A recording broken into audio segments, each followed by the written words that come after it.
So yeah, since the budget, since interest rates went up, a lot of conversation, a lot of calls from investors looking at potentially selling their investment. And the conversation always turns to, can I sell with tenants in place? How does that work? What's the best options? So a perfect example of that was one we've just sold recently, number 10 Haskins Street in Baringa. Seller needed to sell because she'd bought another place. So it wasn't the case of, well, let's wait for the right time and all that kind of stuff. Tenant was in place, had a long settlement. And when you sell with a tenant in place that has a long tenancy, it means that people who want to move in and buy that property can't. They have to wait for that tenant to leave. So then you could limit your market to just investors who can happily take on tenant. What often is the case with someone who's had a rental property for a long time and the rent increases have gone crazy, they haven't always followed the rent increases. So sometimes, quite often, we get low rent with a long lease, and investors, it's not very attractive to them. So we need to come up with a strategy where we can work with the tenant. So it's to come up with an agreement with the tenant that they're going to have to leave at the end of their tenancy anyway, because the house is for sale.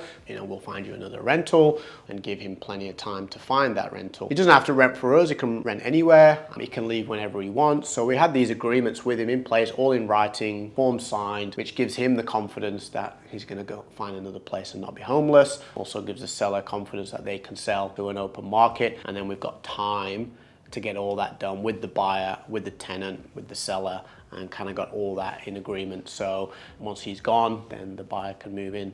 So that worked perfectly. And I think having this strategy was great for the seller because that tenant had been there for about 3 years. So it wasn't a case of let's just kick them out and off we go, which we can't do anyway. But the seller was very adamant that we need to look after the tenant, make sure they're confident that this is actually going to work. Once we gave the seller that confidence, then it made everything a lot easier because they were genuinely concerned about the tenant and what happens to them next. Since the budget, since the interest rates went up and potentially going to go up again, these conversations are happening a lot more. So if you're an investor, I don't think you need to be worried that you can't sell because there's a tenant in place or it's really going to impact on the overall result. We've got plenty of strategies, as I said, to make sure you still get a good result, the tenant is looked after, and we can get this all kind of wrapped up within a reasonable amount of time.